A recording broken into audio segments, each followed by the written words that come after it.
Hey, everybody. Welcome to another episode of Crimes, Killers, Cults, and beer. And beer. I actually have some. Easy. I think I've earned it. Yeah. But here we are in the first 4-part episode in CKCB history. It's Willie Pickton Part 4. Yeah. Will there be a Part 5?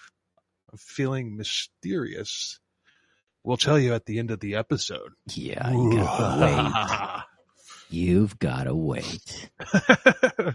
Anyway, 2 crazy Florida men drinking beer and talking about true crime. And I'm Bill. And I'm Paul. All right. We did it this time. Yeah. Indeed. It's hot in my house. My daughter didn't turn the AC back up when she got home from school. Yeah. It's freaking hot in here. Ceiling fans? It's on. Whoa. She didn't turn, when I leave, I set it to 75. Mm-hmm. And it was hotter. It was a lot warmer than that inside. Oof. Man.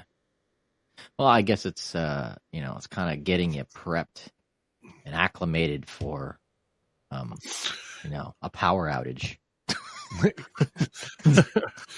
A long-term power outage. If we have a hurricane and lose power, I'm taking my daughter and we're going to my job and we're staying in the truck until power comes back. There you go. Yeah. Because to hell with sitting in a freaking, house with no AC in the middle of a Florida summer. And Florida is just preheating right now. Oh, I know. Yeah, it's starting. It's fermenting right now and waiting. Yeah, we haven't seen the worst of it yet. Not even close. Yeah. And we were close to 100 yesterday and the day before. Probably today too. I didn't look. Yeah. But anyway, actually today was a little bit cooler. A little bit. Slightly. Anyway, when we left off, we were talking about bank robber Katrina Murphy's encounter with Willie, and we mentioned the names of Willie's final 3 victims, Serena Abbotsway, Diane Rock, and Mona Wilson. We will get to them shortly, but there's a little setup we need to do before that. Willie had Gina Houston, Dave, and Lisa Yelds feeding women from downtown East Side to him, but the women helping him would come consecutively. Lisa Yelds was replaced with Gina Houston. Gina was soon replaced with the new recruiter Dinah Taylor. Dinah was a native in her late 20s, and she was also a drug addict. And she had been in downtown East Side all of her life, and in 1999 she started hanging out at the farm for weeks at a time. Dinah had been recruiting for Willie from the Roosevelt Hotel and at the Wish House, just as Gina had been.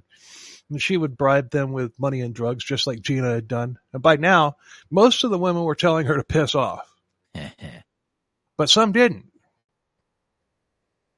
Dinah got herself into Willie's good graces, and she was soon using him as a sugar daddy. She even had access to Willie's bank card and his cash.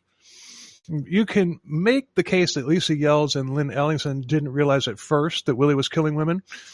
And in a bit of a stretch, you could convince yourself that Gina didn't either, although you might pull a muscle from that stretch. Yeah. Oh, man. That was a good stretch. Yeah. Man, I should do that more often. But just get a big old stretch and go, Gina Houston. But Dinah Taylor, there's no denying that she not only knew, she took part in the murders in some fashion because her DNA was found on multiple items found on the farm after Willie was arrested. It got to the point that the Wish House administrators banned her from even coming in. And by now, everybody knew that Willie was more than likely the serial killer. Mm. The VPD was still doing VPD things, and December 31st, 2000, Kim Rossmo was jettisoned from the force and from the investigation. Some officers were pissed, but the majority of the higher-ups were ecstatic with a ding-dong, the witch is dead mentality. Yeah. I personally believe that every single person in the VPD knew that Rosmo was not only a very important part of the investigation, but also he was 100% right in everything that he had said. Mm. Their fragile egos wouldn't let them accept it, though, which led to his dismissal. The VPD chief had also started seizing things like his computer, saying that that had to be reallocated to another department. Basically clipping Rosmo's wings. Although an editorial about VPD firing Rosmo was published in a newspaper, resulting in even more public outrage, VPD didn't care. Their nemesis was beaten, and Rosmo had gone to Washington, D.C. as the director of research at the Police Foundation. Well, damn. At least he was appreciated there. Yeah. And somewhere that he was appreciated. Yeah, I mean, they had the U.S. knew how valuable he was. Yeah. Like, y'all don't want him? We'll take him. Yeah. Yeah. It's like when Tom Brady went to Tampa Bay.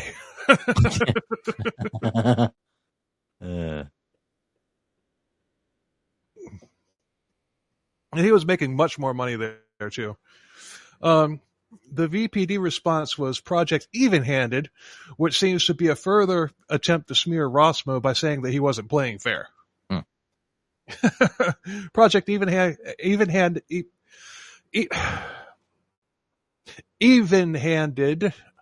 had a staggering 4 people working the missing women case. And during the beginning of 2001, 4 women had disappeared right as the new task force was trying to figure things out. Gee. Patricia Johnson, Heather Bottomley, Yvonne Bowen, and Heather Chinook. More officers were then added to the task force. Huh. Don Adams, he was the head of the task force, and he believed from the start that there was a serial killer. Of course he did. Yeah. Well, Don's not a dick. Yeah. That Dick Darwin, to be specific. Yeah. But VPD is full of them. Oh, yeah. Yeah. Don is not one of them. You got to have Don the No Dick Adams.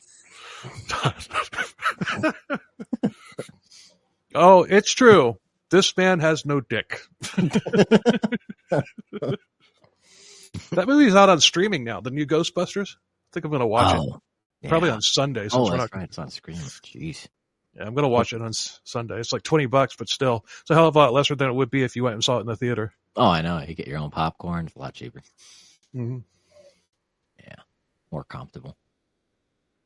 Oh, and Godzilla -1 is coming out really soon, too.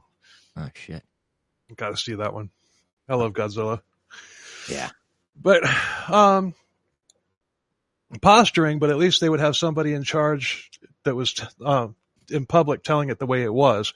And Willie Pickton was number 1 on the list. June 1st, 2001, 23-year-old Angela Jonesbury had disappeared. She had gotten involved with a criminal Afghan immigrant who had a long rap sheet, and she even had a child with him. And she had lost the child because child services had intervened. This guy, I'm looking at the date that she disappeared. What's just a couple months later in 2001, and this guy's an Afghan immigrant who's a criminal?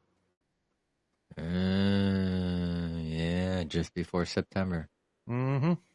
I mean, there's no evidence that he was there. I'm just making an observation. Yeah. The man and the father of the child was just pimping her out and keeping her on drugs, and she thought that it was a real relationship. Angela had been diagnosed with HIV as well.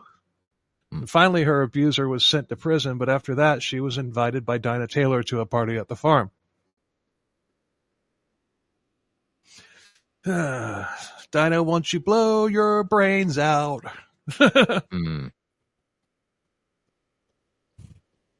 But showing their true colors, the VPD was back saying there was not necessarily a serial killer, even though there was another woman who had escaped when a man tried to haul her into her truck by her hair.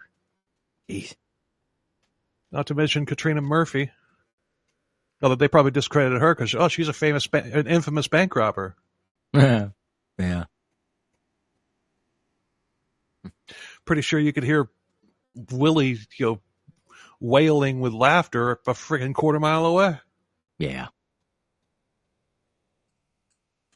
But Serena Abbotsway was 29 in August 2001. She was a native and she had been sexually abused as a child. Her life growing up wasn't much easier, and she wound up in downtown Eastside as a teenager. She had been beaten almost to death by one of her dates in 97, and she had to have a steel plate put in her head. Damn. Earlier in 2001, she had come down with asthma and was prescribed an inhaler. By now, the farm was a no-go zone, and Dinah Taylor started telling these women about parties in Whaley, Whaley, W-H-A-L-L-E-Y, which is across the river south of Vancouver, in the complete opposite direction from Port Coquitlam. But the women would be subdued after heading off, and then they would wind up at the farm. At the farm. At the farm. Where is at the farm? What's at the farm? Pigs! Oink, oink, oink, oink, oink. For those of you listening on audio only, he just threw pigs up on the screen. A good reason to go check us out on YouTube. Indeed. Yeah. Gotta have those Easter eggs. Easter oinks. Mm-hmm. Easter oinks. Easter oinks.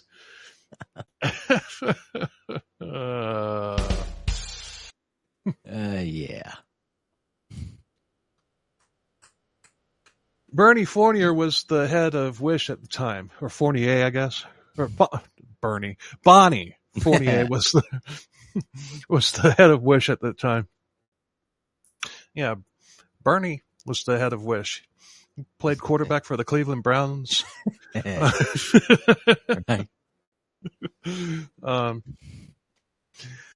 Bonnie Fournier was the head of Wish at that time, and when Serena didn't come back, she had an eerie thought that none of these girls, it's like none of these girls would get into a car with a stinky man. She realized that somebody else had to be making the pickups. She was right. Oh, yeah. September of 2001, the Sun newspaper ran a story about how the last 6 women had gone missing and how, of course, the VPD was doing nothing. Scathing would be a good word to describe it. Mm-hmm. Don Adams, the head of the task force, who did believe that they were looking for a serial killer, called Seattle, and he did request a sample of Gary Ridgway's DNA because, he had just been caught and, he hadn't been caught yet, but they still had his DNA, and they didn't request it by name. They said the serial killer that y'all have. Yeah. Seattle agreed, and they sent it.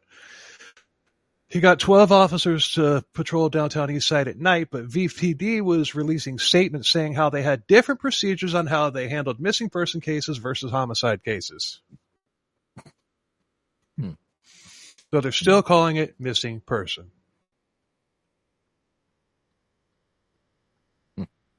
Finally, October 15th, 2001, VPD announced that they were now investigating the disappearances as homicides. Good for you. Yay. Golf clap. Something's happening. Yay. Finally. Golf clap. Only about 10 years too late. In the wave.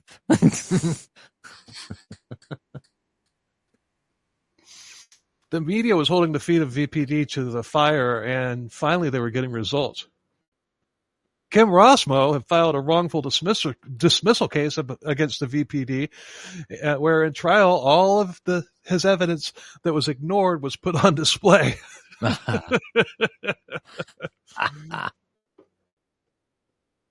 Also, indiscretion from VPD came to light. And for example, Detective Murray Phillips had sex with a prostitute in the bathroom of a karaoke bar.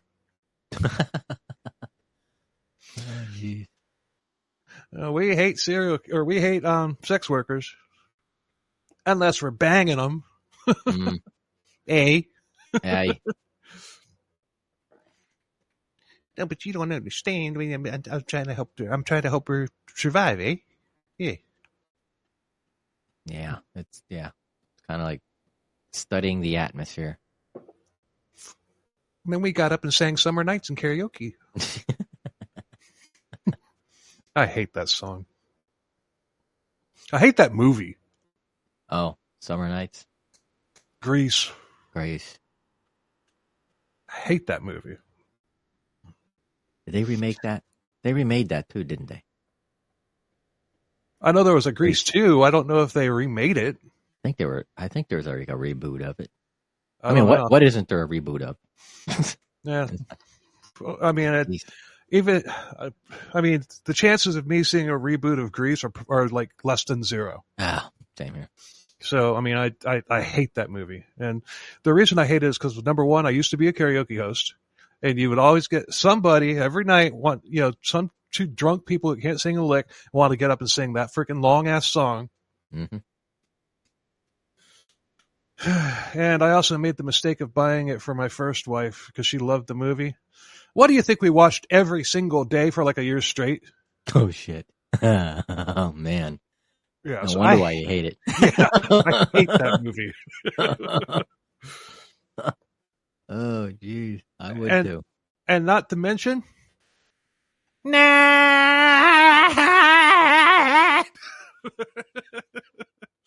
Yep. That movie also made me hate John Travolta, too. I cannot stand him. He plays a really good villain, though. I will give him that. Oh, yeah. Yeah. Broken Arrow. Yeah. Face Off. Oh, man. Ooh.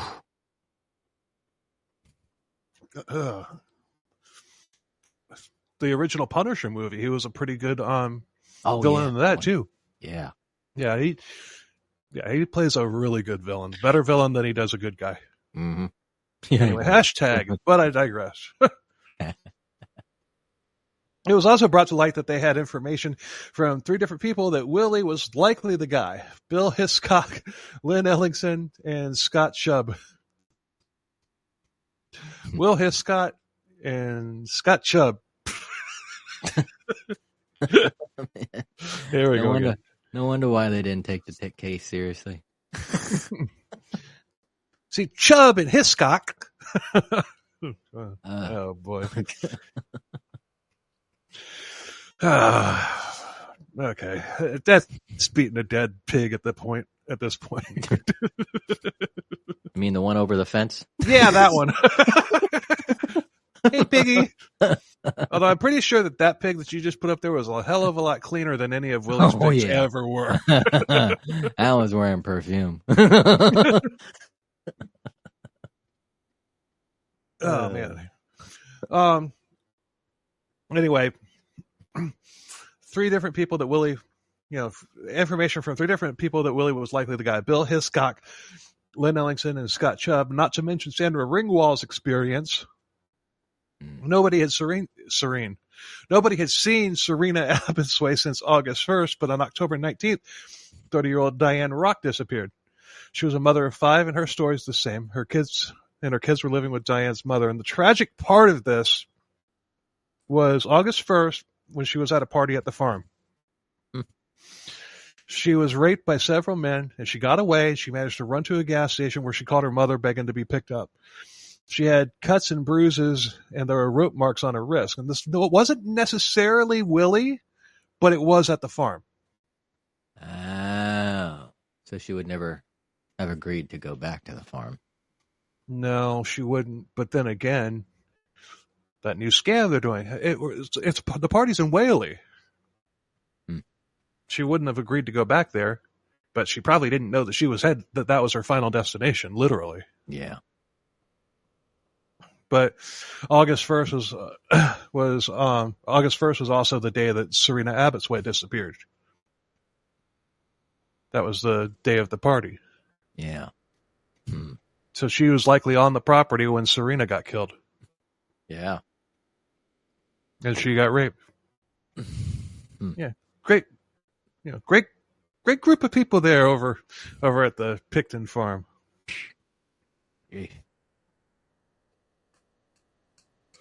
November 23rd, 26-year-old Mona Wilson disappeared. She was a native and she was also abused as a child. She was placed in foster homes, and it was determined that she had seen more sexual abuse as a child than any of the social workers had ever seen. Wow. And that's probably the women that wind up in sex work that were sexually abused.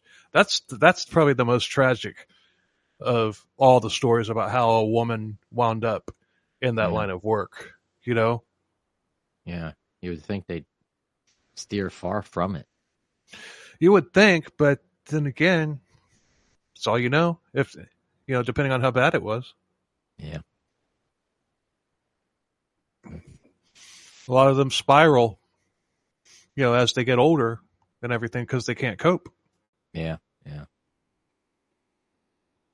So late in 2001, Terry Grattan had climbed into Willie's truck. He had two other women there, and that was strange. And the truck stank, and she had asthma. The stink was so bad it triggered an asthma attack, and so she asked to be let out. Willie refused, so she started screaming, and Willie finally stopped, punched her in the face as she got out.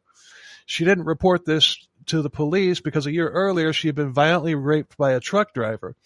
She reported that. VPD did nothing, and the next day, the same man raped and murdered another sex worker.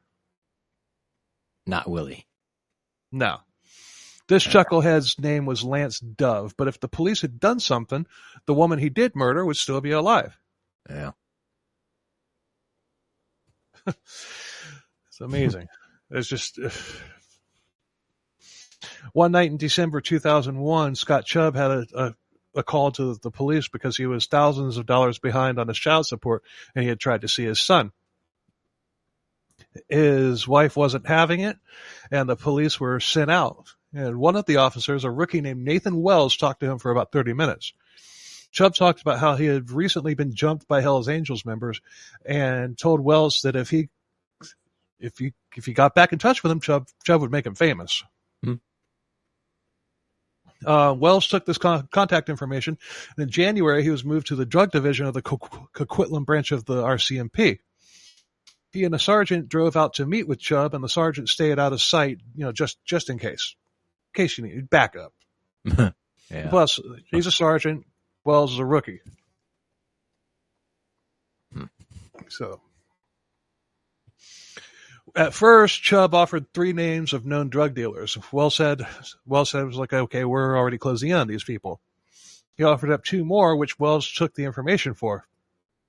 And they entered into a paid informant relationship with Chubb. February 1st, 2002, Chubb called Wells again, saying he knew of a man with a bunch of illegal weapons. He gave Wells the address and described the guns he had seen. And it was the Pickton farm, specifically Willie's trailer.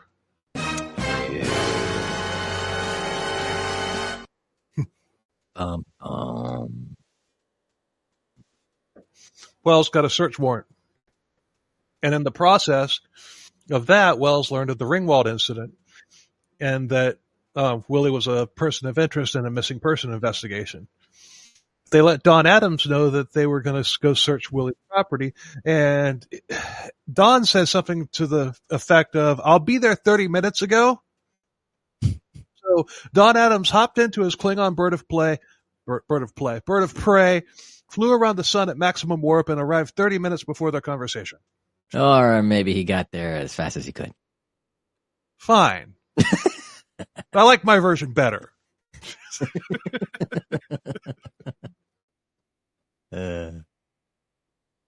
Yeah.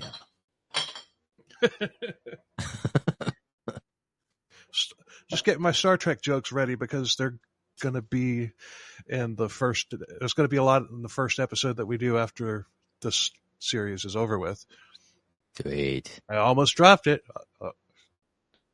I could have said after this episode is over and the series is over, or after the next episode is over and the series is. I almost said that. I caught myself.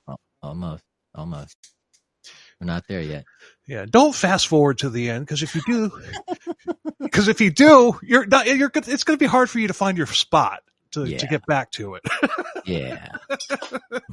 We might as well make this episode like Pulp Fiction, all over the place.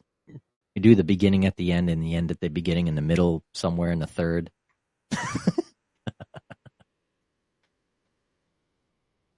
If I did that 5 years from now, we'd still be covering the Willie Pickton case. And that means the story just never ends.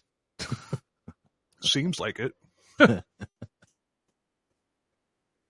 Don showed up, but he was to wait at the police station because this was a weapons issue. But Don wanted to be there in case something else turned up. And Nathan Wells and several more RCMP officers and detectives drove out to the farm on February 5th. Willie was home, and they watched him go into the trailer.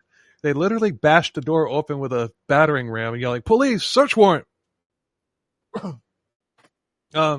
Willie slammed the door shut, but the officers kicked it open again with their guns drawn. And they threw him to the ground and they cuffed him and read him his rights. And Nathan Wells had himself the honor of driving Willie Pickton to the police station. Are you sure that was an honor? Maybe. Yeah. Yeah, he was a rookie. Maybe no one else wanted to smell a pig or that pig in their cars. Hey, you're probably right. Yeah. I drove a cab for a little while.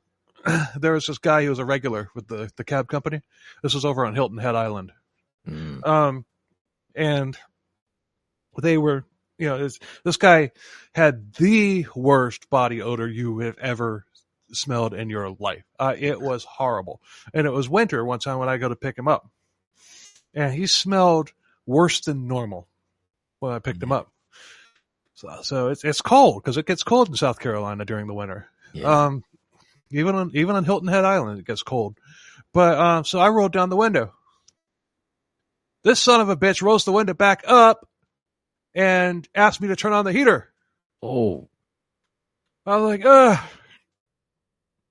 And finally I got him back to where, his apartment. And after he was out of the car, I radioed down. I was like, all right, I'm clear, and I need a respirator. It just popped out. But the thing is everybody knew exactly who I had picked up because I said that. And I kind of got bitched out for saying that over the radio. And I'm like, you don't understand. I'm telling a manager, you don't freaking understand. Ask any driver that's picked him up. Ask any of them. Damn. Was he like a homeless guy or just... No, he wasn't even homeless. He lived on Hilton Head Island. So he had money. Yeah. And he lived on the island. Nobody else wanted to freaking smell him. Have you ever been to Hilton Head Island? No. Really upscale place. The Heritage golf tournaments played there. Oh, okay. I did a lot of hustling on Hilton Head Island. A lot of it. Doing photography. Yeah, I made some really good money working there. All cash too. Oh yeah, those are the good jobs. Yeah, I did the same thing down at Fort Lauderdale, Miami. Photography, all freelance. Yep, talent agencies, casting companies. Yeah, that was fun. Man. Yeah, I had a blast when I was there, and I was just hustling, always hustling. Yeah. But anyway, hashtag. But I digress. Stinky digress. I wonder if that guy was related to Willie Pickton. Mm, Maybe it was Dave. maybe. Yeah. There aren't any pig farms on Hilton Head Island, though. The officers who remained, they searched and noticed how filthy the trailer was, and they found a gun case with an illegal gun in it. Jackpot. Ding, The warrant was safe, and now that they had that, they slowed down. They went over the place with a fine-tooth comb. They found a flare gun that had been modified to take 12-gauge shells, which that's illegal. Oh, hey there. You like true crime stories, right? Yeah, I know. Who doesn't? But I gotta admit, after a while, all those stories of murder and heartache, well, they tend to go straight to my hips. So that's why I, Leroy Luna, have created a podcast called Excuse Me, That's Illegal, where we'll take a hardcore look at some softcore crimes. No TED Talks on Bundy here. The letters BTK won't be coming from these lips. Unless he had a brother that used to steal library books. Suppose I'd be willing to go balls deep into that one if that were the case. Anyways, you'll hear stories such as the Mad Pooper, a female jogger who wreaked havoc in a Colorado Springs neighborhood, using one family's front yard as her own personal dumping grounds. If this kind of content sounds like it's up your alley, Excuse Me, That's Illegal is available right now on all your favorite podcatchers. So come join me. I'll be right here waiting for you. That was totally spur of the moment to throw that in there, because I was just like, when I said been modified to take 12-gauge shells, which was also illegal, and then the podcast is called "Excuse Me, That's Illegal." that was not planned. I was just like, hey, that's perfect. Nice. But then they started finding weird stuff. Yeah, they found handcuffs with fake fur on them. They found zip ties, 2 dildos. There was women's jewelry, several boxes of several papers that had Dinah Taylor's name on them. There was a box of kitchen knives next to the bed. Whoa. There was also a birth certificate with Heather Bottomley's name on it. They also found a .22 handgun with a dildo placed over the barrel, and the gun had a bullet in the chamber. I don't even want to think about what that was used for. Me either. Although we're going to find out later. Willie, he later claimed that he used a dildo as a silencer on the gun. Oh, God. Well, it's my silencer, eh? Man. Yeah, well, silencers are illegal too, so Yeah. you just fucked yourself. Yeah.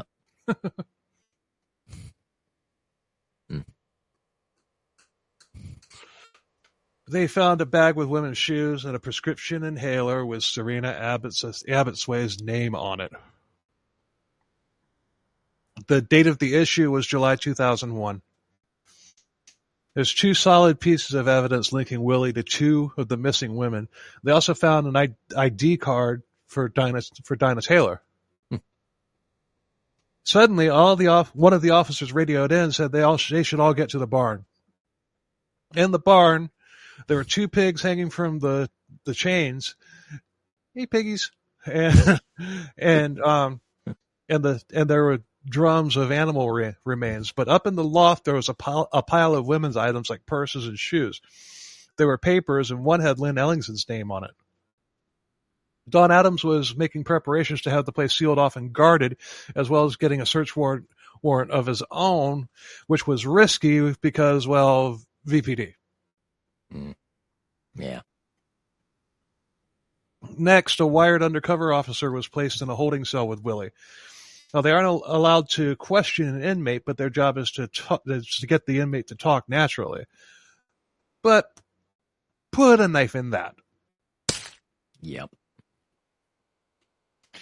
The RCMP was gearing up for an extensive search of the property. Remember, they still haven't found any bodies yet. They were initially thinking they'd be there about 3 months. It would take a lot longer than 3 months. They were going to search the entire property, and they, They specifically emphasized the camper van that had been recently moved onto the property. Why did you put your own emphasis on the camper van? I do that every time a camper van comes up in these stories because, it started with the Scottish serial killer Angus Sinclair episode way back in episode 25. Ah, bloody hell. His pimp mobile was a camper van. And I was just like, it's a camper van. Never get into a camper van. It was just ever since then, whenever camper van comes up, I got to do that. When I bring up these episodes, have you started listening to the back catalog? Kind of see how we originated, how we've improved. Slowly. Angus Sinclair was a good one. Yeah. But word had gotten out about Willie's arrest, and before too long, there were news crews all up and down the road from the farm was on, and there was helicopters in the sky above the farm. VPD officers actually began calling family members of the missing women, telling them that they finally had a good suspect in custody. Suspect for a missing person? What? So you got them all on a cruise? Yeah, they all went on a cruise. Yeah, they all went on a cruise. Yeah, they're all still haven't got back to port yet. Private island out in the Pacific. Yeah, where the party never stops. Yeah. International waters. Anything happens there. Gina Houston's new boyfriend inserted himself into the story by going to the reporters and saying that they had the wrong guy. VPD offered him a job as a captain. No, they didn't. But he did go to the media. You were like waiting. Yeah. I think he's full of shit, but I'm not sure. This is a VPD. Yeah. Everybody knew, but nobody was talking about the fact that pigs will eat humans. Yep. There would be 2 more years before the RCMP or VPD made an announcement, but we'll get to that. Everybody was expecting the farm to be a graveyard. They were even advising the local coroner on how to set up for this. It just occurred to me, if Scott Chubb doesn't report Willie for the illegal guns, none of this happens. You're right. Holy shit. He had reported Willie as somebody to look into before, and they did nothing. Yeah, good on Chubb for finding a different way to serve Willie up to him. But I mean, he was doing it for money because they had the paid informant relationship. Yeah. But he wasn't trying to go when he initially, went to the police about Willie. He wasn't after money at that point, because that was before John Walsh had showed up with the, with the reward. Yeah. Forensic specialists were brought in from all over. High-powered light systems were brought in as well. This was going to be a 24/7 excavation. They even secured a huge refrigerated warehouse for examination purposes. So, wait, the VPD's initial problem with Rosmo was that he didn't tell them what to do next. They literally waited until someone handed them the answer on a silver platter. You're right again, my friend.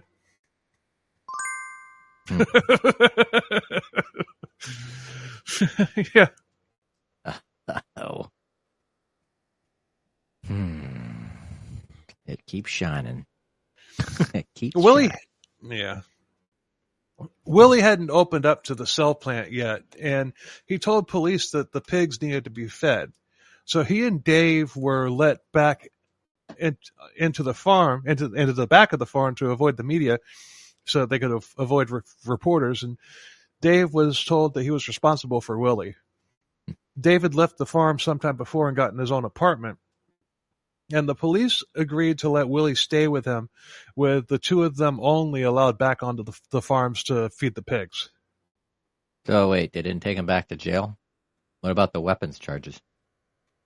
Weapon charges had been literally swept to the side for the moment. Oh, Well, and you understand why. I mean, they were focused on the murder aspect, and Willie hadn't admitted anything yet. So at this point, he's still just a suspect. okay. So I'm sure they had Dave's apartment under surveillance. Mm-hmm. You know they did, but they had the property mapped out in different sites to make it easier to communicate. For example, Willie's trailer was site A, Slaughterhouse was site B, the camper van was site V3, V for van, or V for van. The entire property was also fenced off. Huh. But that doesn't mean, people were able to sneak on to the property. That did happen. Yeah. Who knows what these people could have compromised. Yeah. You know? And the kind of fence. Solid fence, picket fence, barbed wire fence, a wooden fence. Well, if a little piglet can get over it, then yeah.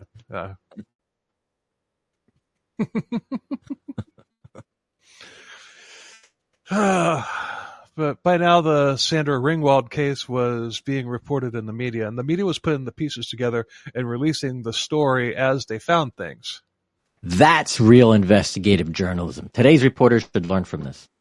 Yep. This case is what the media should be required to learn from. For anyone who wants to be a real reporter. I wholeheartedly agree, and it wasn't that long ago either. I mean, the media capitalized on letting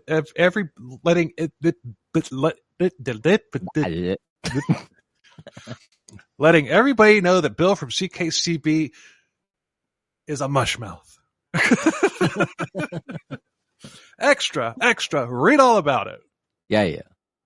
True crime post fumbles over his own words.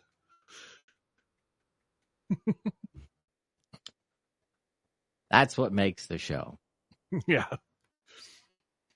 But anyway, the media capitalized on letting everybody know that despite the dirty hick that Willie looked like, he was actually a multimillionaire. Everybody was waiting for the first body to be found. This story spread across Canada, the U.S., the entire world like wildfire. And I think I remember seeing stories about it back in the early 2000s. They also knew that the VPD had dismissed the idea of a serial killer and had run Kim Rossmo out of town. The one man who hit the nail on the head. Yeah, and people were pissed. Yeah. Rightfully so. The Pickton farm became the largest crime scene in Canadian history. Every aspect of forensics would be on the farm. Fingerprinting, medical, dental, DNA, blood spatter, you name it. Because thousands of human bones would be found on the property, not to mention lots of police cadets who were brought in to sift through the bones and pig shit. And yeah, of course they gave the nasty shit to the cadets. Yeah. All the newbies. Yeah. All the rookies. Right out of the academy, this is what you're going to do. Yeah. Well, that's pretty shitty, eh? Yeah. They started in Willie's trailer where even more of Heather Bottomsley's belongings were found. They also found more of Serena Abbotsway's belongings. They had also found 2 full syringes that had Windex and antifreeze in them. Remember he was talking about doing that to kill people? Yeah. In part 3?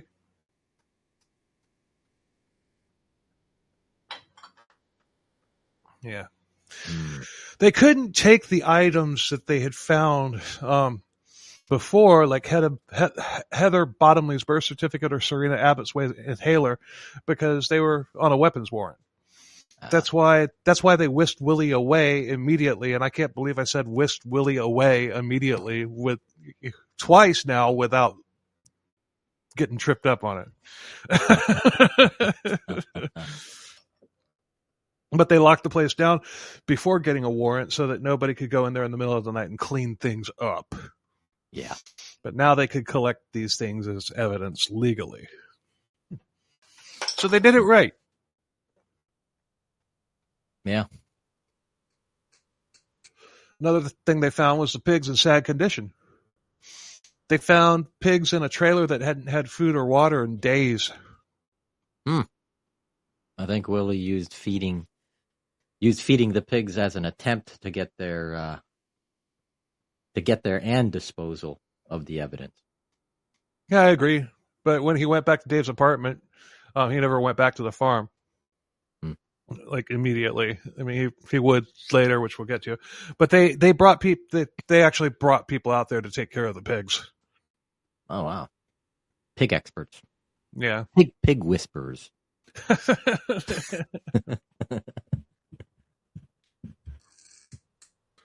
Now that evidence that tied Willie to the disappearances was officially taken and tagged, it was time to bring Willie back in.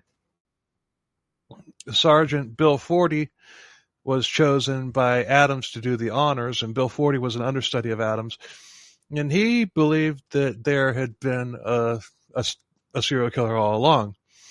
He took a tour of the farm and was disgusted by how filthy it was. And it may have seemed like a lot of time has passed, but it didn't. Only 2 days had passed. Willie was arrested on the February 5th, and we're now on February 7th. Oh. I'm leaving a lot of tedious details out of this. But if you want more, you can pick up the book On the Farm, Robert William Pickton, and the Tragic Story of Vancouver's Missing Women by Stevie Cameron. It's worth a read. But one tedious detail I can't leave out is the box full of sex toys that they found. Of course.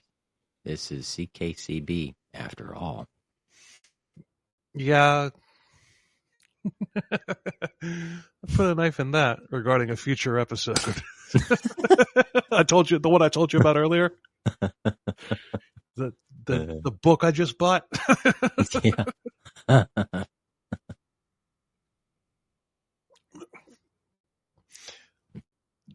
Get on social media. If you hear us talk about this, get on YouTube or social media and make guesses or see if you can, based on what I just said, see if you can guess the case. I bet you can't. I challenge you, listeners. Challenge. I bet you can't. Challenge. But seriously, I don't get why Willie Pickton had a bunch of sex toys. I mean, he obviously didn't care about a woman's pleasure. He probably used them violently, torturing them with them. Damn, and I fumble on words.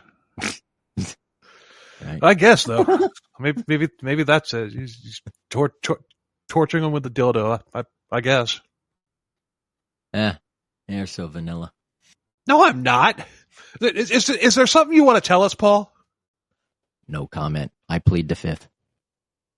All right, Willie. That comes up later. One of the vibrators that was found in a box that they hadn't found before was the Miss Lady Flexible Multi-Speed Stimulator. And more fake fur handcuffs they've been before, but one of these handcuffs had blood on it. There was also lube gel, 3 belts, a hairbrush, some empty syringes. There was a fresh panel of wood. There's a fresh piece of wood paneling that had been set up on on the wall, and when they pulled it back, it was covering bloodstains all over the wall. Whoa. Many more items were found in the trailer, but when they went to the barn, they found even more in that pile.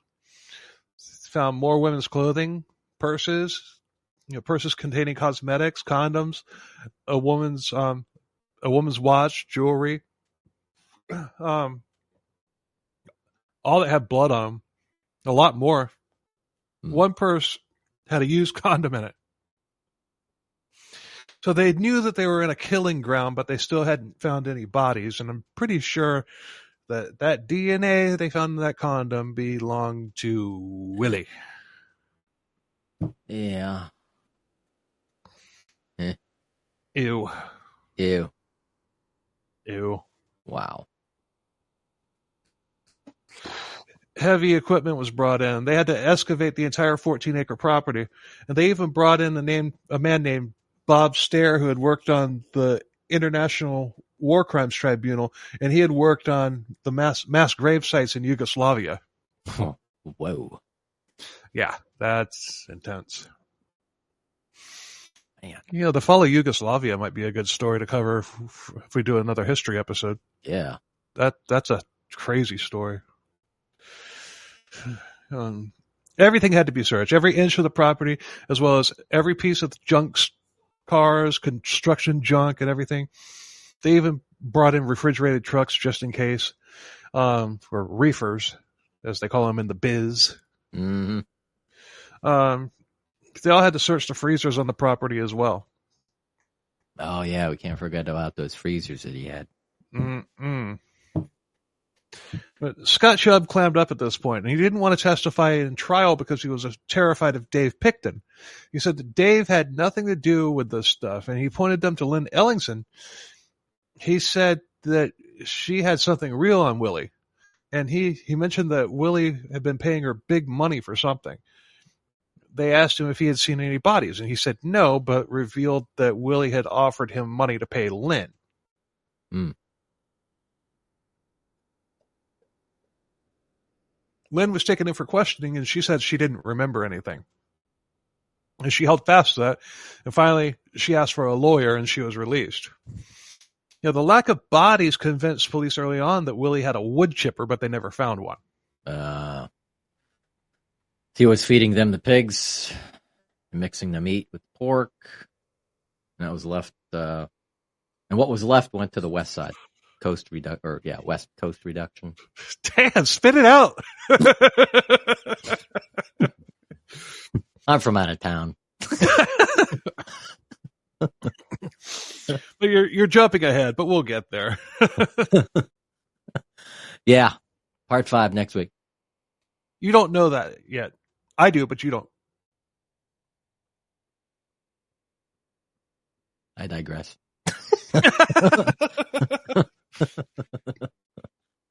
Later in the interviews with Scott Chubb, he revealed what we said, I think it was in part 2, about Willie using a nail gun on the pigs. You know, a nail gun to the head, then a knife to the throat, which is a brutal way to go because the nail gun didn't kill the pig instantly, unlike the, quote, humane way that it is done. He would string them up by their front feet, and then we would gut them, and everything would fall out onto the floor. Willie would then mop everything up and put it into barrels, and he always did his slaughtering at night.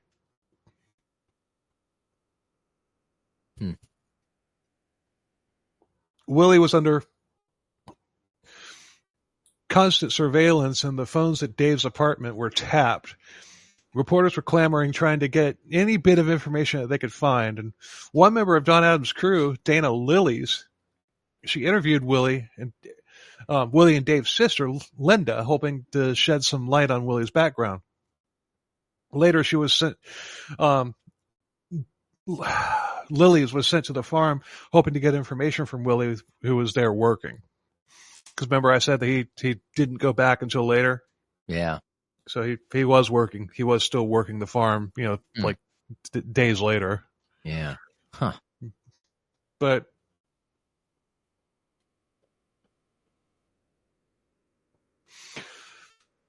she approached him with a calm demeanor, and Willie started talking.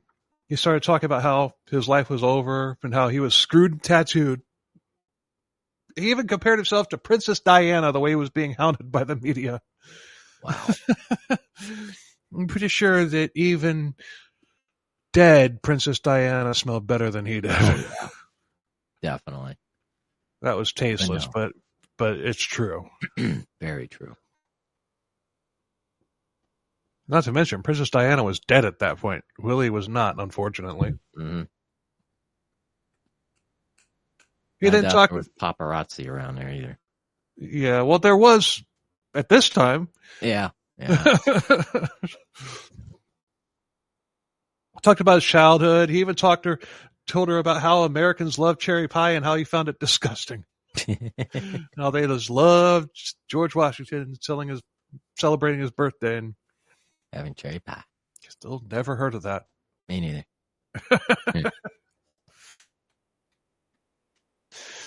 If I like cherry pie, that would be a pretty cool tradition to start, though. But I don't really care for cherry pie. Me neither. Yeah, yeah. I like cherries, but I don't like anything cherry flavored.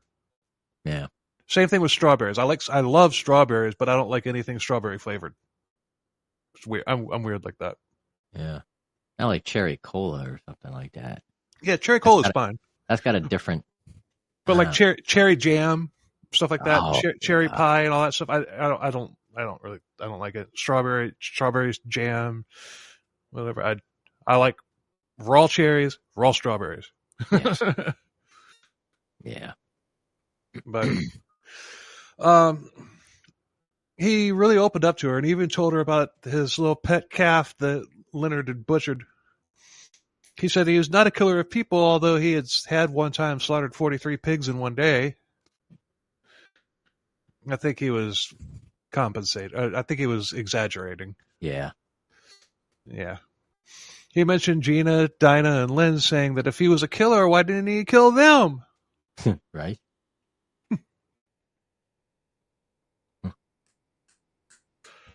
But finally, he's like the Doctor. He likes to have female companions. Mm.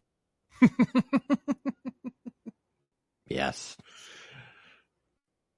And that's the only aspect that he's like the Doctor on.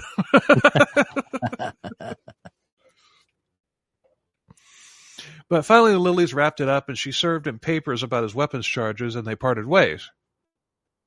She had intended to record the entire conversation using an active cell phone, but the battery on the phone had died early on in the conversation. It didn't matter because Willie didn't reveal anything anyway. Mm. Other than, he's got this victim mentality. Yeah. Now he's the victim. Yeah.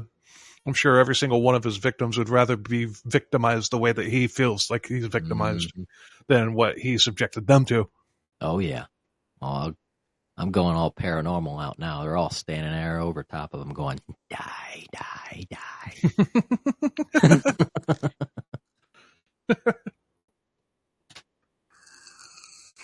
Willie was brought in for fingerprinting. Seems like an odd thing to bring him in because you'd figure they'd already had his fingerprints. You think? Yeah. It could have just been... We need new ones. Yeah, that's probably honestly all it was. They just needed an excuse to bring him in again. Yep. So they're like, we got to fingerprint you, eh? Yep.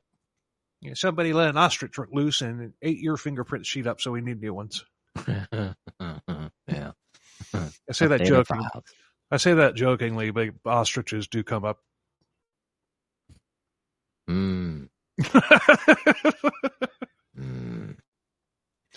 But he was put in a lineup. On the other side of the glass was Renata Bond. She was asked to point out the man who was last seen with Sherry Irving, and she pointed out Willie immediately. Lilies then took another crack at Willie. They went and had lunch, and she told him that DNA had come back as a man's DNA. The DNA that was found. She got him talking about the farm, and she had an aerial picture of it. She asked him about waste. He pointed to a spot where it was the bone pit. And he said, they might look like human bones, but they were from pigs. Oh, man.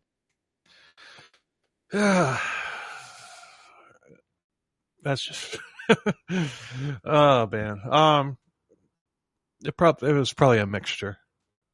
Yeah. He said that he only kept the leg bones and everything else went to the rendering plant.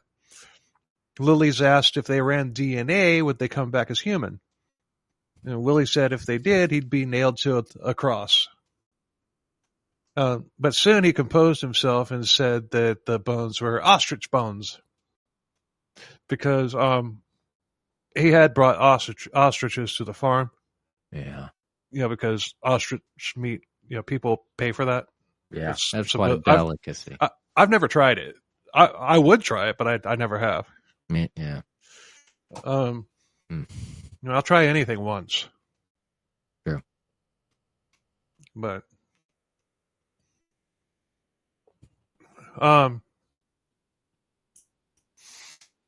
don't know that I don't know if I put this in these notes, I can't remember if I did or not.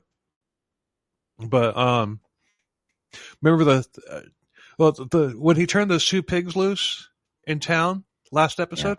That comes up again. But he was also planning to do the same thing with ostriches. Oh. Man. Like I said, with that, take away all the crime and murder and everything, and Willie's just the goofy, crazy farmer guy. Yeah, you know, because that's funny. Yeah, Releasing a bunch of ostriches, really funny yet stupid shit. Yeah, hijinks. Oh man, they would have probably made a different movie about him if that had been the case. Mm-hmm. You know, what about this funny man, this funny pig farmer? Yeah. See, Willie, you fucked up. But meanwhile, the camper van was being searched. Lots of human blood was found, and it was recently spilled, and it was tested, and it was determined to be Mona Wilson's blood. And at that point, Willie was arrested again, and he was put in a holding cell. He was being charged with first-degree murders of Mona Wilson and Serena Abbotsway, but they still needed to know what had happened to all the bodies. Willie was given a prison jumpsuit, but he refused to take a shower. Of course. Like, I'm a bath boy. I was raised on baths. Mm-hmm. Well, you've only taken like 6 of them in your entire life there, Willie. Yeah. Uh-huh. Well, 7 include the one that you took when Lisa Yelds told you to. Yeah. But as he was being taken to the holding cell, there was another man in the cell bitching, demanding his lawyer. This was just the cell plant. It was a different one that they had put in there initially.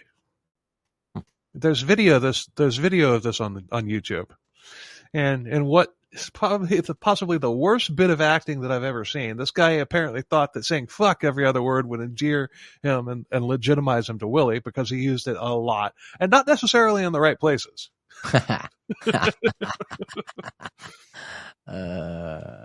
He and Willie got talking, and he was trying to say that he was in on some charges from back east. Willie, what were your charges, mate? Fuck me. Get some fucking charges from fucking back east. The guard came back in with some blankets, and the undercover officer snapped at him.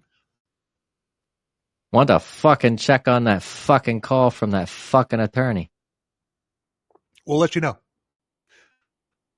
That's a fucking problem when you're dealing with the back fucking east. Willie said, that happens. Fuck, I can't believe I'm in this shit here. They got me on 2 murder charges, eh? You're going to fucking make them sick. These fucking cops here, they're fucking dirty. I didn't do it, eh? But lawyers can only do so much. I'm not kidding. You watch the video on YouTube. Yeah. This guy says fuck like every other word. Wow. Worse than Scarface? Worse. Oh, man. This seems as good of a time as any. Got another promo to run, but after I got done, I listened to Mental Illness Theater's part 4 on this, just to kind of compare notes and everything. And he's just like, they're Canadian. He says, if you're a criminal and you get put in the cell and the guy starts talking to you and like using fuck excessively, it's a cop.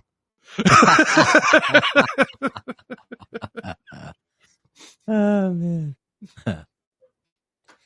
And with that, let's roll their promo. Hello, I'm Mark. I'm Gina. And together we are Mental Illness Theater. Or at least we try. We try to survive it. We're the hosts of The Worst, a podcast where I deep dive horrible subjects and tell the story to Gina. And I tell terrible, tasteless jokes to kind of break up the awful, soul-crushing details that you bring us. I try and you try, and that's what makes it great. Yeah, I mean, stop being upset. We are trying our best. And honestly, we're weird people. We find this makes it a little more palatable to get through the horrible details of some of the worst true crime. Yeah, because otherwise I just want to take an ice pick to my own eardrums. I can't do it anymore. No. So if you're the type of person who finds, Weekend at Bernie's the most hilarious movie ever, we might be up your alley. Give us a try. Absolutely. Just look for Mental Illness Theater on Apple Podcast, Spotify, Stitcher, or whatever platform you happen to use for podcasts. Thanks for listening, and bye. Bye. Bye.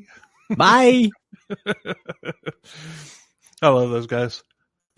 And don't they have the greatest name for a true crime podcast? Mental Illness Theater. Yeah. That's the bar none the best name for a true crime podcast out there. Yeah, it is. Exactly. But anyway, the plant, the undercover officer had Willie eating out of his hand, and he said fuck over 150 times in their conversation. Oh man. The plant had buttered him up, saying Willie was a celebrity and it was huge, like O.J. Simpson. And Willie was eating it up. He was proud of it. Although Willie didn't know the outcome of the Juice's case, and he actually said, "I don't know anything about that one. Eh? Is O.J. okay?" The plant said that O.J. had beaten the charges and was a free man out there swinging a golf club, adding that cops can really screw up cases. I wonder if anybody told him that the juice had expired.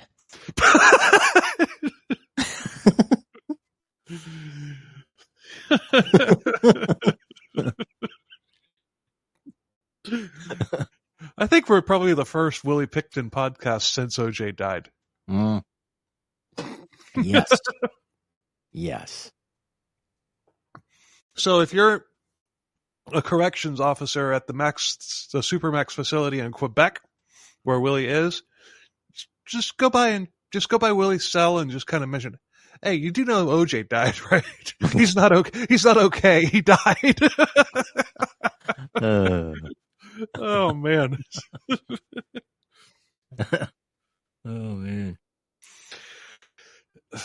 He was a really good Twitter follow, though. Oh, I said that. I said that already in an episode that we've already recorded that will be coming out later. Mm. Yeah, I did say it in that episode. Okay. Yeah. Because as soon as I said that, I'm like, that sounds familiar. Did I say that? Deja vu. Yeah. So Yeah. we have recorded one episode already that's not Canada. That's going to come out 2 weeks after the end of the Canada Binge. Mm-hmm. So we're getting ahead. Yeah. That's a good one too. It's about a World War I story about a real life zombie attack that actually happened. That's a cool story. It was. Mm-hmm. Anyway, hashtag. We still got a ways to go. The plant said that he was a fucking free man and that Willie would be too. Willie then told the story about Sandra Ringwald, and the plant told him, it's like, well, he should have just bolted east after that happened. And Willie then said that Dave told him that he should as well. And Willie thought about it, but he's just a simple fig farmer. Figs, man. Figs are good. Ah, fuck. And those trees, they live for a long time. Oh yeah. Yeah. Very long time. There is an enormous fig tree inside Fort Pulaski, over near Tybee Island, Georgia. Yeah. There is a huge fig tree there. I mean, it's probably the biggest fig tree in the world, and you can see pictures from Fort Pulaski that were taken back in, like during the Civil War. Yeah. That fig tree's in those pictures, but it's a lot smaller. Damn. It's incredible. Whoa. I've eaten a fig off of it too. But anyway. Wow. Hashtag, but I digress off of a word fumble. But anyway, Willie thought about bolting east, but he's just a simple pig farmer. And the plant said, quote, Fuck. You're just a fucking pig farmer. Not anymore. You're a fucking legend. Willie said that he was screwed and tattooed and that he was a mass murderer. He lamented about how it had been turned into a circus and how he even made America's Most Wanted. He told the plan about the piglet incident in downtown Eastside. He said that he had been planning the same thing with ostriches. But okay, so I did put it in the notes. I couldn't remember. I read 15 pages of this today. Yeah.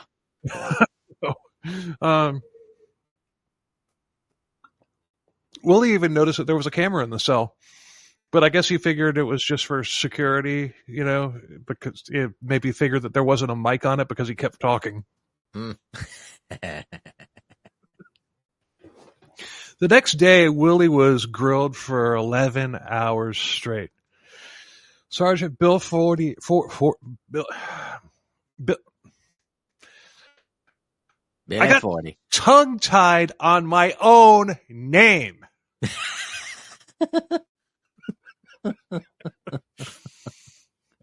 That's worse than getting tongue-tied on self-confidence that I did in some episode a long time ago. Yeah.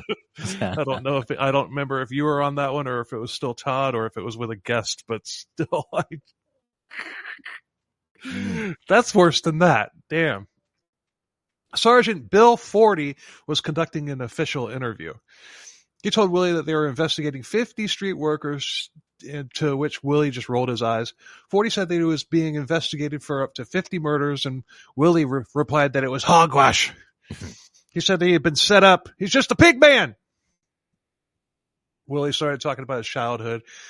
But 40 later brought up the fact that they were going to be bringing in ground searching stuff, like the U.S. was using in Afghanistan to search for bin Laden. Wow. I like how he dumbed it down for Willie. Yeah.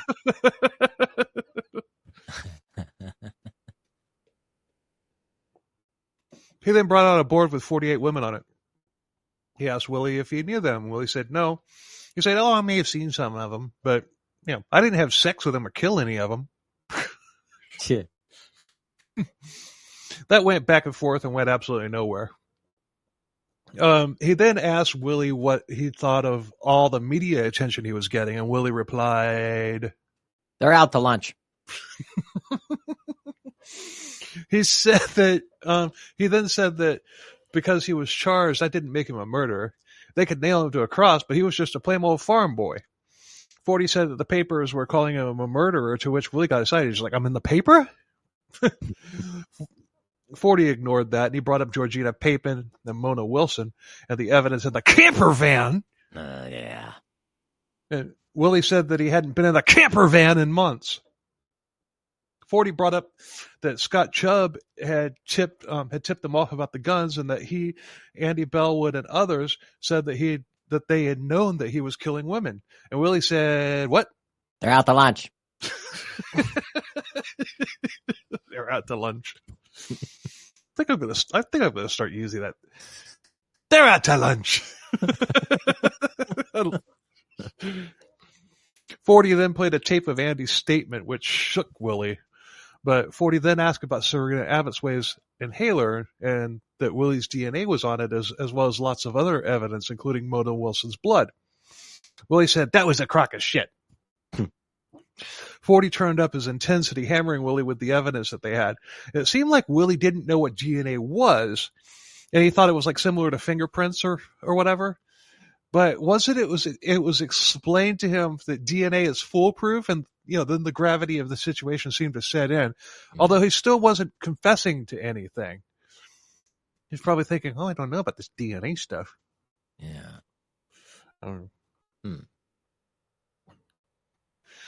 DNA. It's like do not answer. It's kind of like when yeah. kind of like when you knock a girl up and she calls you and you DNA. DNA. No, I don't know. I'm just speculating. Well, Willie wouldn't have bill collectors calling him. Oh, I bet. He's a millionaire. Mm-hmm. Don Adam then took a crack at Willie. He went over even more evidence, including the many IDs that had been found. Apparently, a lot of people had good lunches that day. Yeah. Still, Willie never budged. He said that Don said that they would find bodies, and Willie laughed. He said, "You're not going to find anything." Don continued, and Willie had taken a whatever you say type of stance, not confessing but not denying either. Mm. When Don pressed about individual names, Willie said, "No comment." He was shutting down. He did say that he wanted to talk to Dinah Taylor, which of course was denied. But Don changed his approach, starting to seemingly praise Willie for his expertise as a serial killer, but saying, "But you just got sloppy. You were really good at it, but you just kind of got sloppy." And to that, Willie responded, he's like, "Yep, sloppiness. That's it. I got sloppy." Mona Wilson's DNA had been found on the gun dildo. Don asked her if he had used it on her, and Willie said yes, because she didn't want to have sex. He then said, "No comment. I'm nailed to the cross. I'm not supposed to talk to you. I'm out to lunch." Out to lunch. Out to lunch. No comment, and I need to talk to Dinah was pretty much all he said for the remainder of the interrogation, with the occasional out to lunch. Willie was taken back to the holding cell, and he seemed to be in a really good mood considering he'd been grilled for 11 hours straight. And he hadn't even taken a single bathroom break, and he hadn't eaten. His new friend was there, and Willie was there ready to tell him everything that had happened. He told the plant that he was all over the papers, and they had brought 10 police trailers to his property. And the plant said, "What? You're a fucking all-star." A guard brought in beans and bread with coffee to him, and Willie scarfed down the beans and bread, but he gave the coffee to the plant, who said, "What? You don't fucking drink coffee?" No one's that fucking straight. He told the plant that the next day he would be in court on 3 attempted murder charges, and he laughed. He held up 5 fingers. The plant asked, 5? Willie then used his index finger and thumb to make a 0. The plant said, 50? And Willie said, "Yep."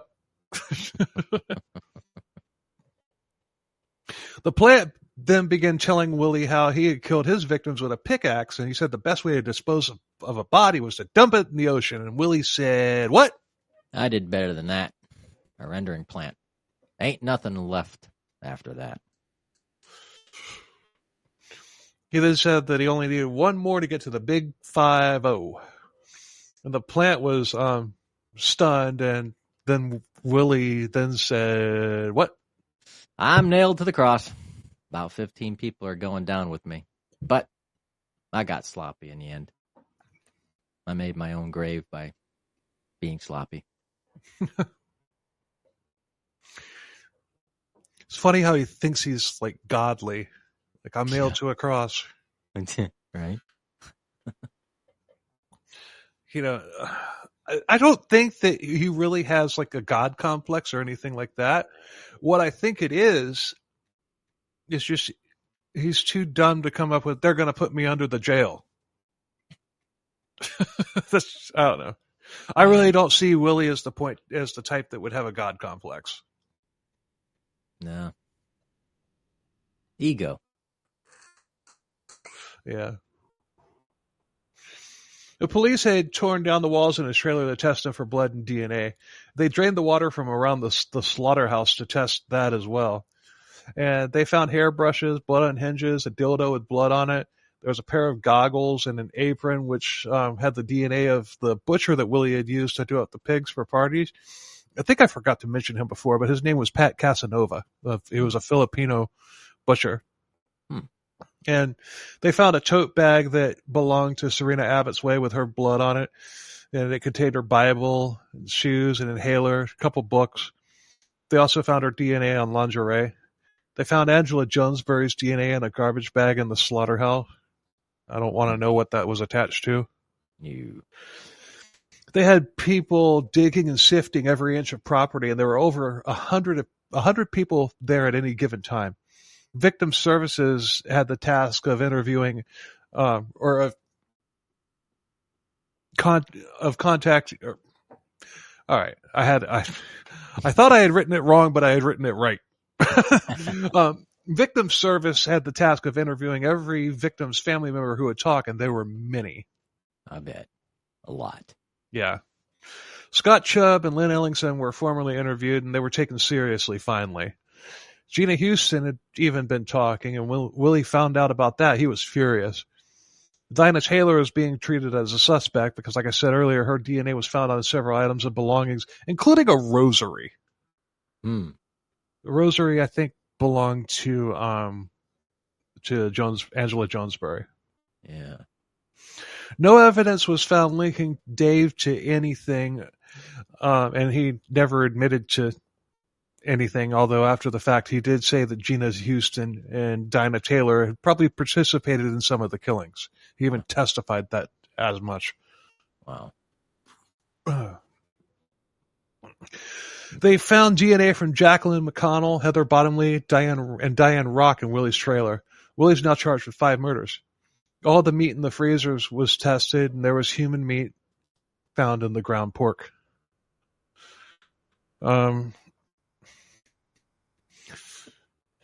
Yeah. Have you ever, some butchers, some like local butchers and everything, they'll sell you like a blend of ground pork and beef. Yeah. You ever had that? It's not bad. I used to get that a lot when I lived in North Carolina before I realized that I was like very allergic to pork. But it just makes you realize that when it comes to ground meat, they can put whatever the fuck they want into it. Oh yeah, anything. I worked in a butcher at Albertsons. Before I graduated high school. And I was that was a cold job. Being in the freezer and the cooler all freaking day, you couldn't wait to walk outside. Damn. But yeah, we had to clean up every night. But yeah, we couldn't. We had to clean up before processing or cutting any other type of meat. Pork, you had to clean up before you worked with. Yeah, cross-contamination. Yeah, all that cross-contamination stuff. Yeah. Well, the thing about it is, I always got like nauseous after eating pork, and I always just assumed that it was because of the grease that's in pork. Mm-hmm. It turned out I was allergic to it, and I stopped eating it for like a year and a half after I found out that I was allergic to it. Yeah. One time I went to, I think I may have told this story before on the podcast, but I went to a Cracker Barrel one time and I had gotten that chicken with gravy on it. Yeah. I started eating that. I started eating that and everything, and my stomach was just up in knots. Like, I thought I was going to die. And like, what the fuck are the ingredients to this? Like, is there pork grease in this gravy? Turned out that, one of the main ingredients to that pork or to that gravy that they use on the chicken is bacon grease. Oh. Yeah. So it's just like, okay, yeah, before I would always get a little nauseous whenever I ate pork, but after not eating it for like a year and a half, and then it gets into, I will never touch pork again. I can eat pepperonis on pizza. I can eat that. Yeah. That doesn't bother me. But that's not very much pork. Yeah, yeah. Same thing, but hot dogs, I got to go all beef hot dogs. Oh, yeah. Yeah. But anyway, hashtag, but I digress.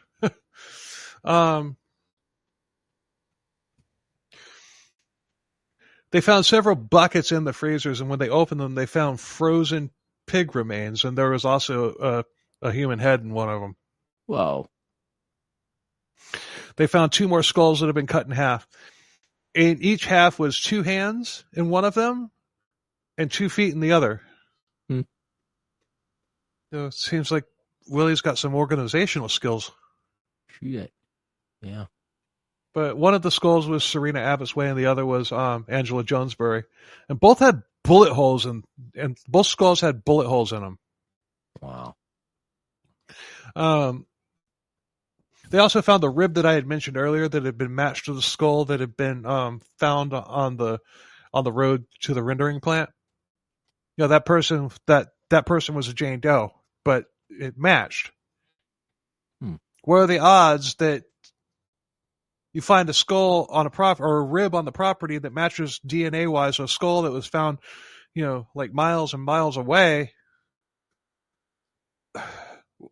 Yeah, Willie did that. Wow. They were finding lots of bones, but still no torsos. Willie was then charged with Angela Jonesbury's murder, bringing the total to 6. Soon later, they found a jawbone in a pig pen, which was identified to be Brenda Wolfe. They also found some of her personal items.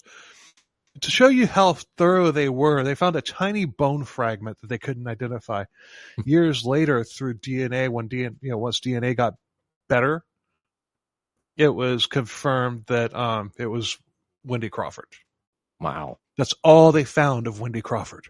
Just one little bone fragment that they've proactively, you know, put it aside. It's just like, you know, it's just like back in the 80s and everything when they were finding DNA, you know, they were finding blood and everything. They were taking samples of it because they knew that the technology would catch up eventually and they'd be able to test it. Same thing here with this.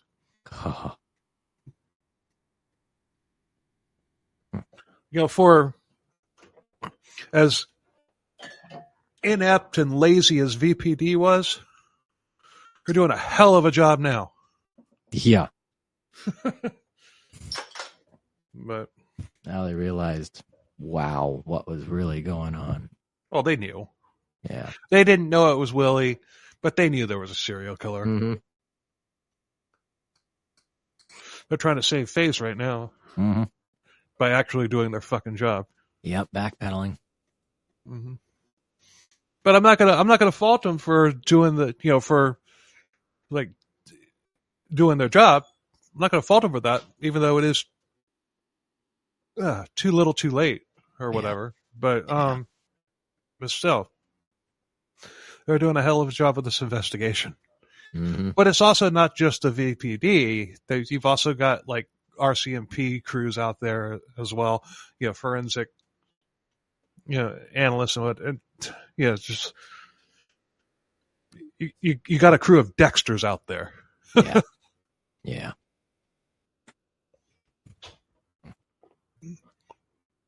They also found a saw with Casanova's DNA on it. It also had bits of human flesh on the saw. Wow. The farm had been searched for a total of 20 months, not 3. Shit. They were only off by 17 months. Yeah, almost 2 years. Jeez. Yeah. There's a lot more in this book. I mean, I've left out a lot. If I covered the entire book, this would be a 15 episode series, maybe more. So once again, if you want to know more, I recommend the book. It's On the Farm, Robert William Pickton, and the Tragic Story of Vancouver's Missing Women by Stevie Cameron. Pick it up if you want to know more, because like I said, I left out a lot. Mm-hmm. There hasn't been a podcast series done on Willie Pickton the way true crime bullshit was done about Israel Keys. There hasn't been one on Willie Pickton yet. But you could do one just with this book. Oh yeah, just the book, 700 freaking pages. Yeah. Oh, the book was, it's amazing. One of these days, if I have time, I'm going to sit down and read the whole thing cover to cover. Yeah. But yeah. VPD had egg on their face because of all the details that had come to light about how they had stubbed Kim Rossmo, who had been right all along. Before too long, 4 more victims had been identified. Helen Hallmark, Jennifer Firminger, Patricia Johnson, Georgina Papin, making it 11 now total. Soon after, Tanya Hulk and Heather Chinook, Sherry Irving, and Inga Hall were identified. That's 15 now. Well, we're entering the home stretch, guys. If you're still listening, thank you for sticking around. Absolutely. Hell yeah, thank you. But now that they had everything that they could find, but they're not done yet, but it was then time to decide which evidence would be used in trial. By the time that it got to this point, Willie had been charged with 40 murders total, which was then shaved down to 26. But that was then shaved down to 6. Serena Abbotsway, Mona Wilson, Andrea Jonesbury, they were the ones whose heads were found in buckets. Also, Marnie Frey, Brenda Wolfe, and Georgina Papin. Damn. Supposedly, the plan was that the other 20 would be tried later on. Do you think they ever were? I don't think so. They weren't. Wow. The incompetence of the judicial branch of this case made the VPD look like amateurs. Keep in mind, they had DNA, actual DNA from 33 different women identified, basically proof that he had killed them. Slam dunk. Mm-hmm. With his DNA on some of the evidence as well. Now, according to the less than honorable Justice James Williams, like how I called him the less than honorable. He said it was to make the trial easier on the jury. And let's be honest, it was to save time and money and nothing more. Yeah. This presented a huge problem for the prosecutor, Mike Petrie, because the 20 other women wouldn't even be allowed to mention in the trial. Wow. That's great news for Willie. Mm-hmm. He was so happy he even wrote a letter of thanks to Justice Williams. Oh, shit. Yeah, I think that good job there, Judge. On a side note, on October of 2006, somebody tried to kill one of Dave Pickton's employees with a sawed-off shotgun. He survived, and Dave didn't speak about it to anybody, but I'm wondering if this was a case of mistaken identity. Yeah. Like maybe a friend or family of a victim thought a friend or family member of a victim thought it was Dave. I don't know, just a thought. I'm speculating. Yeah. Just a thought. Yeah, I mean they got the guy and charged him. Charged him with attempted murder, but oh no, I wonder. It just got things to make you go Mm-hmm.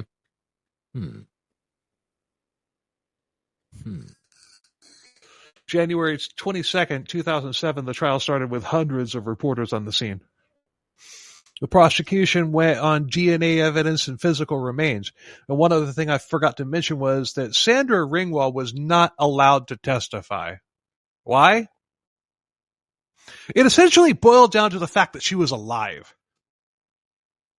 What? Yeah, she was not allowed to testify in Willie's trial about what he had done to her. That's bullshit. That is bullshit. And the defense's case was basically maybe it was somebody else who committed the murders in Willie's trailer, in Willie's camper van, in Willie's slaughterhouse. Sure, Willie was a filthy slob, but if he came home one day and found a bunch of blood everywhere, I think he'd at least cleaned it up. He didn't clean it up. I mean, if he was innocent, he would have cleaned it up or called the police. If he legit hadn't done it, there's a bunch of blood in my house. Yeah. That's a pretty weak line of defense, if you ask me. Very, very weak. The defense threw up names, even Dave, who could have done it. Dave testified under oath that Dinah Taylor participated. Lynn Ellingson and Andy Bellwood testified, and the defense ripped apart their character because they were druggies. Not to mention Lynn was blackmailing Willie. Yeah. I mean, blackmailing him about the fact that she had walked in on him butchering somebody? Yeah. But whatever. Trial ended in November 2007, but the less than honorable Judge Williams made a mistake when explaining first-degree murder to the jury. He also basically said that they had violated Willie's rights in the 11-hour interview, and he said, I quote, or Paul If quotes, you find Mr. Pickton shot Miss Abbott's way, you should find that the Crown has proven this element. On the other hand, if you find you have a reasonable doubt on whether or not he shot her, you should return a not guilty verdict on him murdering her. What?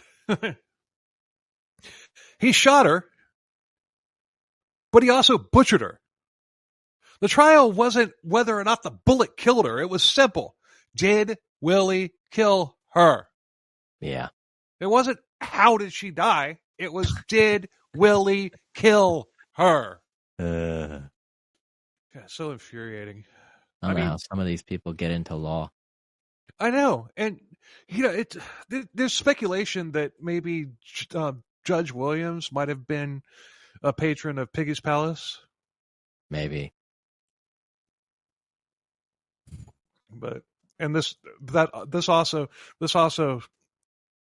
leads to the conspiracy charges, this conspiracy theories about it being a larger organization and stuff like that, which I still don't buy that. I really don't. Yeah. Yeah. By the way, in part 3, we were talking about, was there an outbreak of hepatitis? Oh, yeah. I couldn't find any mention of one. But Willie was found not guilty of first-degree murder. He was found not guilty of first-degree murder. Let that sink in. He was found guilty of second-degree murder, which meant that he had just killed him in the heat of the moment and hadn't planned on it. That's what second-degree murder is. You kill somebody, but you didn't plan on killing somebody. It was an accident. No, not necessarily an accident. But, he got 6 life sentences with no parole concurrently, which means they run at the same time. Family members were expressing disbelief and some were crying, but the less than honorable Judge Williams, told them basically to shut up or he'd find them in contempt. Wow. Like an asshole. This guy, like I said, the judicial aspect of this is worse than the VPD. Oh, yeah. Yeah. And that's saying a lot. We got this. Dinah Taylor was never arrested despite her DNA being found on victims and victims' belongings.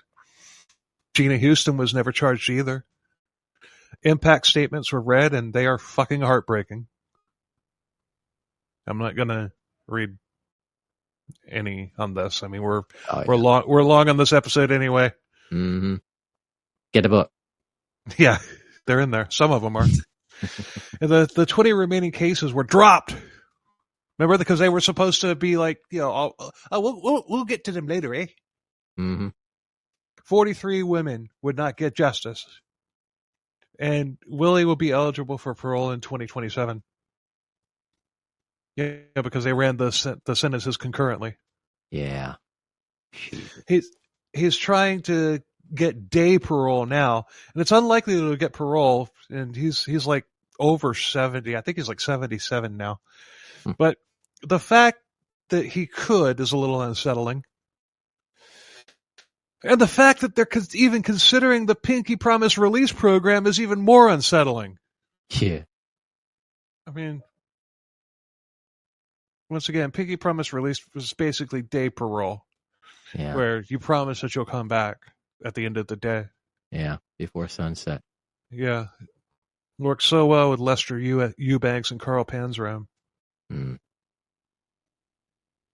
But the VPD was overhauled, and it was determined in court that they had deliberately overlooked things that could have brought this to a close much sooner. Like I mentioned in episode 3, the way they handle sex workers now is drastically changed for the better. Angela Jonesbury's mother filed a civil lawsuit against VPD and British Columbia government for improper handling of the case. She won. Judge Williams was sanctioned for removing Sandra Ringwald as a witness and for the dismissal of the 20 other cases. Yeah. And it took over 2 years before it was I said he was sanctioned. It's basically a slap on the wrist. It's like giving an NFL player a $2,000 fine. You know? But still. It took over 2 years before it was announced that there was a strong possibility that people ate human meat mixed with pork. When it was announced, there wasn't really that big of an outcry about it. It's probably just like, I'd just like to forget about that. I don't want to know. I did. I ate it. Whatever. Mm-hmm. But the past is the past. Be like, okay. In 2009, investigators still combing the property found DNA from 6 more women. Yvonne Bowen, Jackie Murdoch, Nancy Clark, Sharon Abraham, Stephanie Lane, and Dawn Cray. The Crown recommended that Willie be tried for them, but of course nothing happened. Yvonne Bowen was the only one out of those that I listed that had been mentioned earlier reported missing. The others hadn't even been reported missing. Wow. Sandra Ringwald has gotten cleaned up and she had regained custody of her children. Gina Houston died in 2010. And in 2018, Willie was transferred to a maximum security prison in Quebec. And with that, we finally wrap up the Willie Pickton saga as well as the Canada Binge. Woo!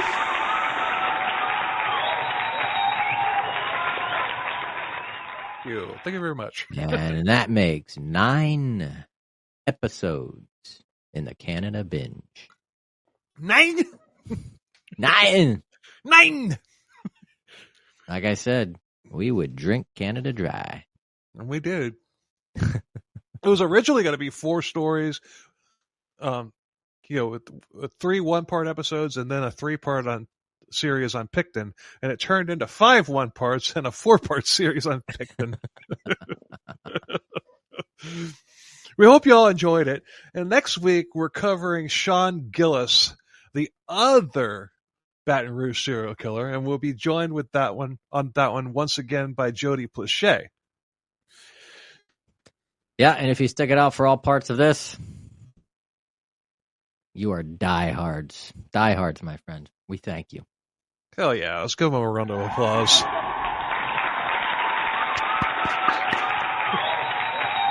Yeah, and I double that. Yeah. Wow.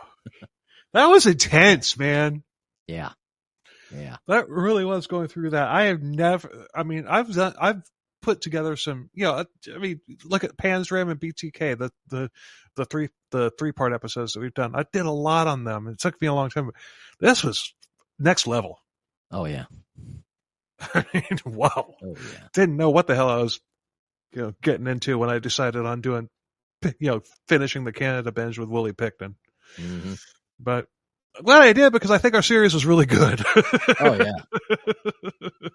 Absolutely. And I tell you, out of 700-page book, man, there's a lot in there. There's still a lot of stuff to dig into. But hey,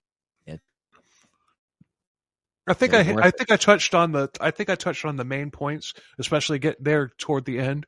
I think I touched on the main points, but just the nitty gritty and everything. Yeah, pick up the book if you want to know more. Mm-hmm. But anyway, thanks a hell of a lot for listening. We appreciate the hell out of it, and you're better at doing the goodbye than I am. Go ahead, take it. Well, yep. Thank you for watching. Thank you for listening. And if it's the first time you've listen, please click like, subscribe, comment, share. And also, don't forget to follow wherever you listen to your podcast. We will see you next week. And until next week, later. Later.